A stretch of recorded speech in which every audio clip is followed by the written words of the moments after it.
So that. Can you see the presentation? Yes, we can see it. All right. All right. So welcome everyone to this user group meeting. Today I'm going to be talking about automating report outputs that can be used in multiple ways, especially for regression tests.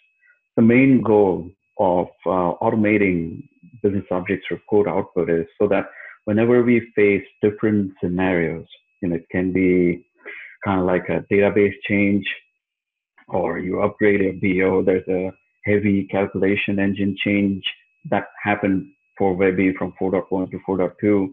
If you are doing a big or switching tables in your universe, any of those changes that can have a cascading effect in a lot of reports, then what do we do about it? How do we go and check the data of each report if it is good or it is what we expect it to be? So that is what we're trying to accomplish by using two tools. One is InfoBurst and Beyond Compare. I know a lot of us in this user group today are familiar with InfoBurst, but for those of you who are not, it is a scheduling tool. Very simply put, it's a scheduling tool, but it's way beyond that. You can use it in many versatile ways. We have figured out a couple of ways. We used it for stress testing. Now we're using it for regression testing.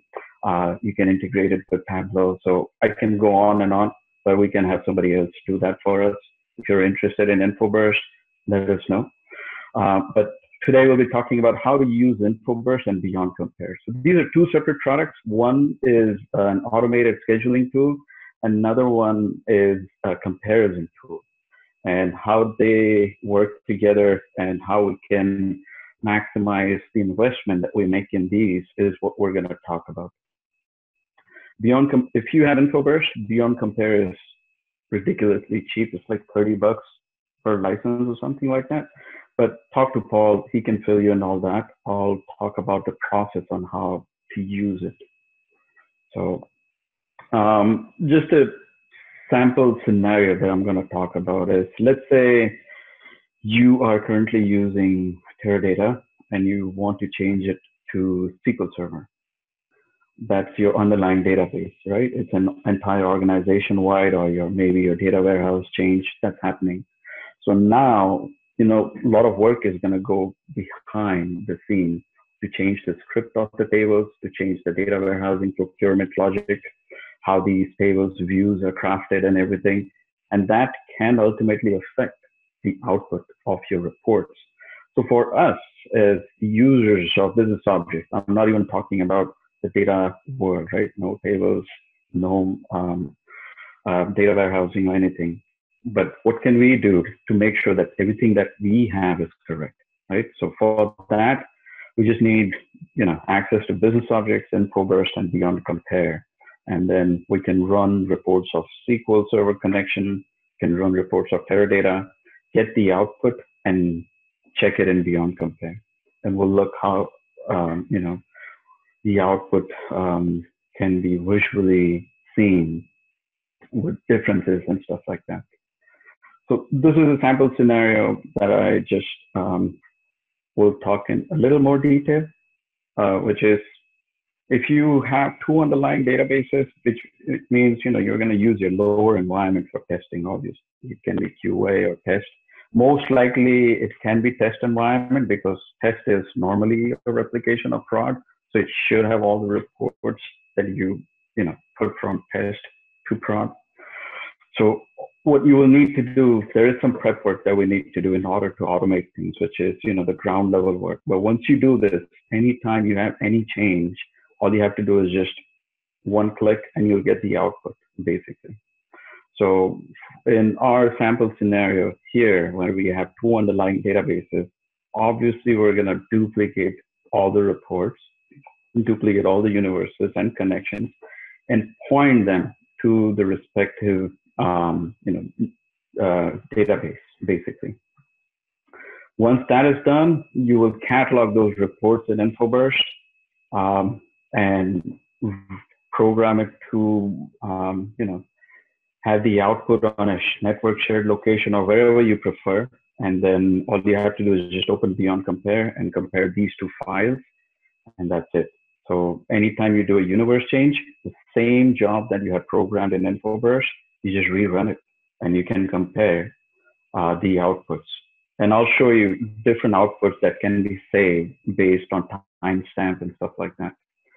So this is just a process flow chart that explains or walks through the database change scenario. Basically, we have a whole other process set up for different scenarios.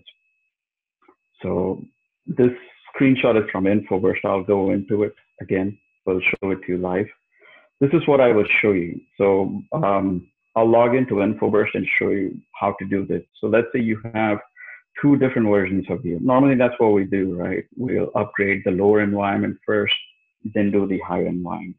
And then we want some sort of assurance that nothing has changed from calculation perspective. And we want to do a regression test of the output from lower and higher version of BO. So in my sample scenario, we are doing SP6 versus SP8 or 4.2. And this one's easier because in InfoBurst, I can connect to two different CMSs, and then I can catalog reports accordingly. So the key lies in folder management and stuff. So let me show that to you. All right, so if you guys are familiar with InfoBurst, hope you know that there is a new version now, and we expect everyone to be on the new version sooner because this is not Flash dependent at all. It is HTML based UI. I am using the latest version, which is the one released, in July, basically. It's a version 240 fixed pack 1. All right, so this is InfoBurst. I've logged in. When you log in, it'll quickly show you the folders that you have set up. And just because, we only have 30 minutes and we have to show things, I've set up everything, and I'll just walk you through on what I did or how the process can be done and how the output in Beyond Compare will look like and how do we manage it. Like, okay, I do like 1,000 reports, but then how do we keep track of those? That's another key aspect of managing the entire regression test process. So in InfoBurst, I have created 2 folders. And again, this is a simple example. I've created SP6. I've cataloged about 20 reports. Cataloging is easy. You just go new, add a document, and then it's going to ask you which platform. Platform basically means different business object CMSs. So your dev, test, prod can be added here. Once you select a CMS, it's going to show you the same folder structure that you would see once you log into BO. So I'll quickly show that to you so that we get a perspective on what exactly are we looking. So we're looking at the same folder structure that you would see in BO. And then you can pick any reports, or you can pick multiple reports. You can mix and match and everything. And once you're done, you just hit select, and it's going to catalog all the documents. It's going to tell you when it last cataloged it and stuff like that. So once you have cataloged your reports, the second step is you have to set up delivery templates. Why is this important? Because depending on the folder or depending on the universe or depending on the underlying tables, you want these reports to go to a specific destination so that if it's here, it's coming from this place, or these are the underlying tables or databases, or this is a version of BO. So what we do is, to make things easy, we create a delivery template where we specify. In my example, I'm selecting a network folder. I've selected the folder name, and in InfoBurst, you can write a macro to throw in the document name, and then I'm adding the timestamp. This is important because we can run automated tests today and keep the output for tomorrow, right? So maybe a year later, there's a change in universe. I can still use the same prompts in both the reports, and I just have to run the new reports. That's it. We can keep these old reports static with that data from that time frame, and then use it for future update validation, because our goal is the underlying data shouldn't change. So that's step two. After cataloging reports, we create a delivery template where we specify what format the report will be in, and where the report will go, the output.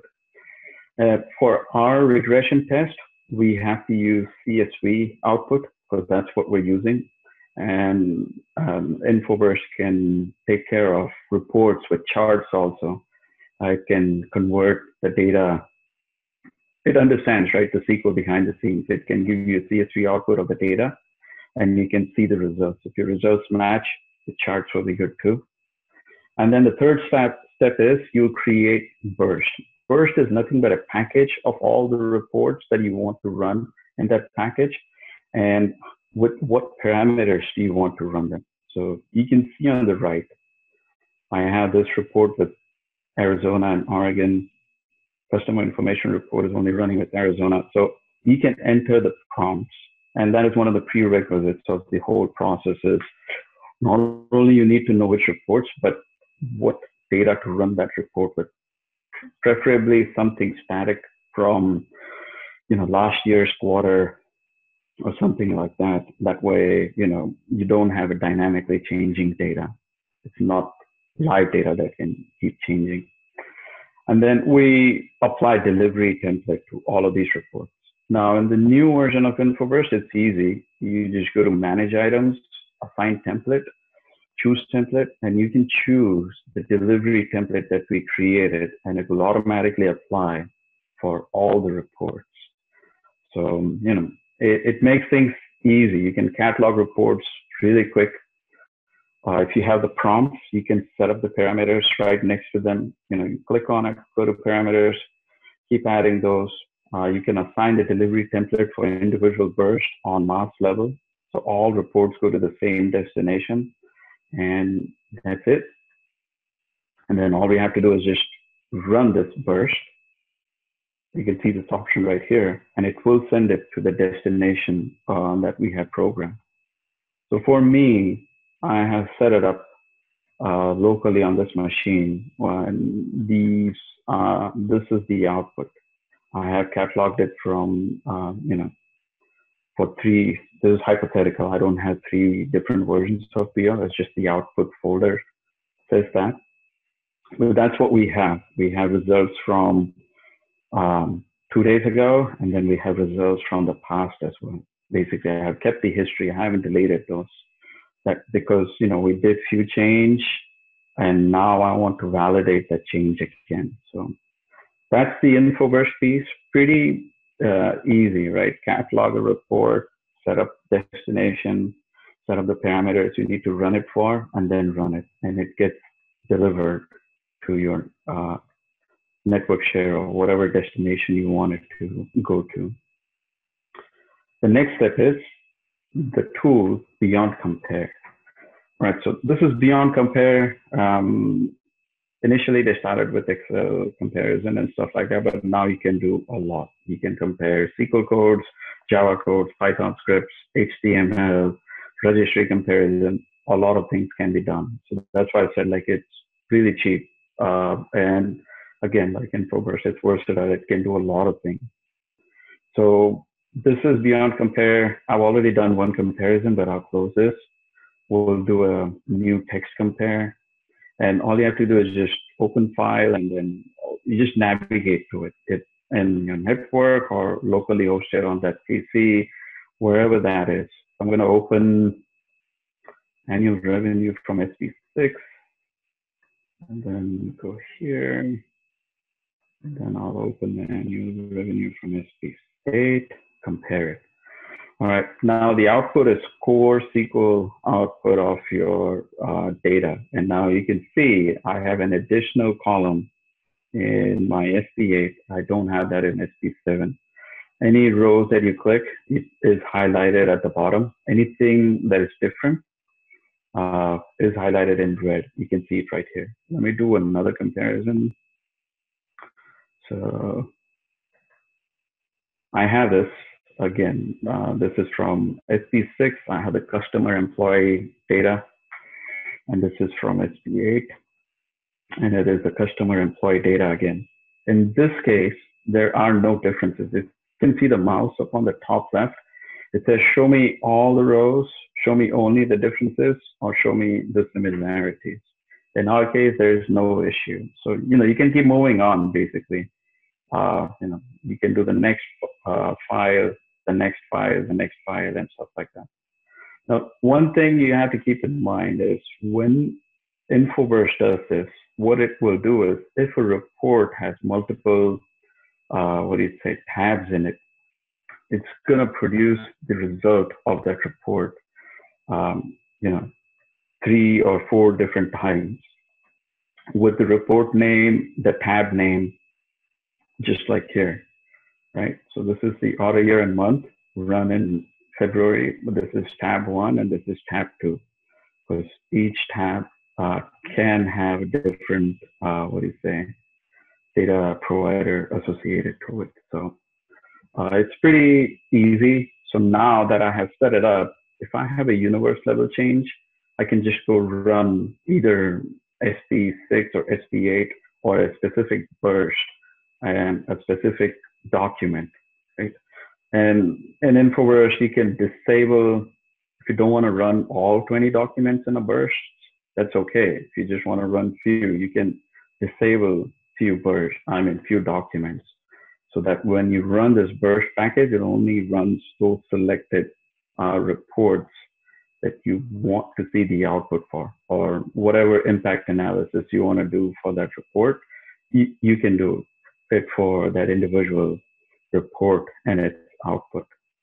So that's, InfoBurst. I do have the old UI. If anybody wants to see it in the old UI, let me know if it makes more sense. If you haven't moved to the new version, I can show it to you in the old UI. Just quickly browse through what I just showed, how folder structure looks like, how burst delivery documents look like. Because the new UI is different, but it's easier, I think, at least. And another thing, so these are the steps, like, add documents, set up delivery template burst, and set up schedules. So you can set up manual triggers to run specific bursts, whatever you want. And then the key to all of this is managing it. Basically, what did I do today? Or where are we with this project? So that is the key. And for that, we have a very good spreadsheet that says, what burst name we have, what documents are in those bursts. Have we cataloged it? Yes or no? Have we run it? Yes. Was it successful or did it fail? And why did it fail? What tables is it using? I mean, these things are totally up to you. The more detail level you go into it for the first time, the better it is for lifetime, basically, or long run, till you have a major change. So this is how you can manage it. You can basically say how many reports tabs are in that report, what prompt values were used, how many prompts are there, who is it assigned to, which application or which team is using it, so that, if you wanted someone to check it, they can also check it. Using Beyond Compare is all they need to do, basically, so that business is happy, we're happy. So, hey, Manith? Yes. We have a question that came in about Beyond Compare. It's asking, in Beyond Compare, how will it compare if the report has header and logos in Excel files? Excel files is fine because we're just looking at the output of a report. So we're looking at the end result output of a data. Images, yes. Unfortunately, at this point, we cannot test images. We are working on it. Beyond Compare has the capability to validate HTML. So InfoBurst is working on, creating HTML as an output. Once we have HTML as an output, you can do anything. Basically, you can test everything. The tool will be able to test everything as well. And then there was a follow-on question to that. It says that means you can only compare raw data? That is correct. You're validating data level changes at this point, not structural level changes, right? So if you are looking for pixel perfect chart movement, no, unfortunately, right now we cannot do that. Once we have the HTML ability, then it can be pixel perfectly mapped. So at this point, it's data. Data in CSV format is what we're focusing on. That can help you with any data level changes for database, universe. You can even test if you have linked elements, shared elements that you're using in multiple reports, and you change a formula to see if it's reflecting correctly in all the reports. So it is at data level. Great, thank you. Any other questions? That's all the questions for now. Thank you. Okay. Yeah. Yeah. I mean, that's what I wanted to show. I know I went a little quick on it, but hopefully you guys get the process that is involved. And if you want me to show you something, in detail, let me know, and I can show that to you. Again, I have the old UI available as well. So if somebody wants to see it in the old UI, I can show that really quick as well. That was awesome, Manith. In the case study you talked about there, was the client able to quantify the percentage of time saved, improvement as a result of using this method over just a traditional regression testing method of, running reports and looking at them? Yes. So what they are doing is they are doing a ground level up change, basically validation. Sorry. What it means is basically they're changing the underlying database on their entire organizational level. And in doing so, they're using business objects to validate script level changes, which means if data is not changing in reports, your scripts, your views, and everything is fine, basically. So they're going reverse, and that is saving them a lot of time. They don't have to have people go in and validate each and every new view script or however they're procuring tables and putting them in the new warehouse. So massive time change. Yeah, that's pretty awesome. And yeah, I mean, I know Beyond Compare, costs about $60 or something like that. So it's not an expensive tool, per se. So obviously, it's a great way to quickly do your regression testing and save both time and cost, which is awesome. Great. Well, thank you so much, Manith. I didn't see any further questions, but let's hand back to Anna Laura to see if we've missed anything and introduce the next speaker. Thank you again.